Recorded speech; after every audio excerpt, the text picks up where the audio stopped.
tunataka kurudisha watoto wabaya kwenye walitolewa. Watoto wabaya kuna mahali walitolewa, walikosa baba ndio alikosana na Kanyari, sio watoto. Na wanaongea mpaka to date.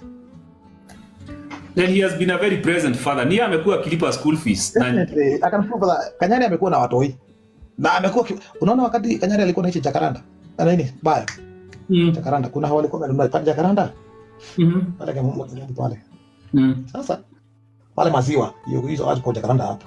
Yeah. Kanyari hakuwahi ingia huko. Hiyo nyumba ilikuwa ya Bayo. Hakuwahi ingia huko, lakini mafuta na mitungi, kila kitu. Yeye alikuwa ananunua food huko. Kanyari. Sana maneno yake.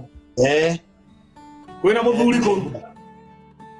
Hapana, sasa hiyo Bayo alikuwa anaishi peke yake kwa Jakaranda. So Kanyari has been supporting Bayo ever since. Okay. All right.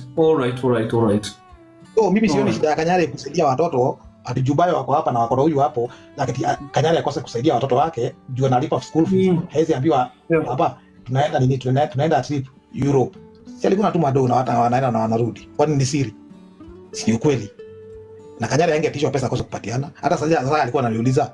Sasa Jubayo alikuwa ananitisha pesa napatia. Tuseme sasa anataka 100k, lakini ananiambia 200. Ananigonga tu 100. Nampatia. Sasa nitakuwa nikipigiwa na huyu ananiambia ati anataka 100 alafu ananiambia ni 200. Sasa hiyo itakuwa aje?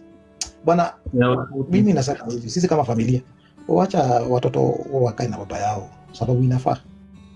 Na hiyo si kupendelea, ni mwenye tu hata legally mimi najua mwisho, lakini mimi si wakili na mimi sio judge, but I think morally inafaa hivyo.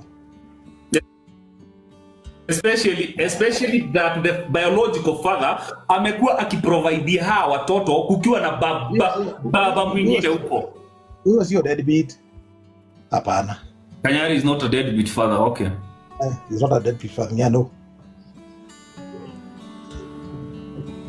Unajua mimi, sisi kama familia tungemwambia, unajua Kanyari si mzuri. Wakati Bayo alikuwa anaishi na Kanyari, unajua nyumba ya kwanza yenye alikuwa anaishi Harambee Sacco. Bayo akahamia hapo Greenspan hapo, sawa? So mimi being there, hadi Harambee Sacco nilikuwa naenda kama kila siku. Wakikosana, unaona Mondays kila Monday sana kila Monday kulikuwa ngatu kesi. Tukesi tungine ndio ujinga unasikia mpaka gari zimevunjwa vioo, ni masaka mingi hivi. Ni familia tu. Familia tu ambao kawaida tu sana nini na nini. So mimi and Kanyari we know each other. We have been solving issues even way back. Okay. Kanyari nasamwambia kitu na nisikize. Sababu ananijua vizuri. Hatujaanza naye jana. Okay. All right. And he's so very determined kuchukua watoto wake. Na inafaa.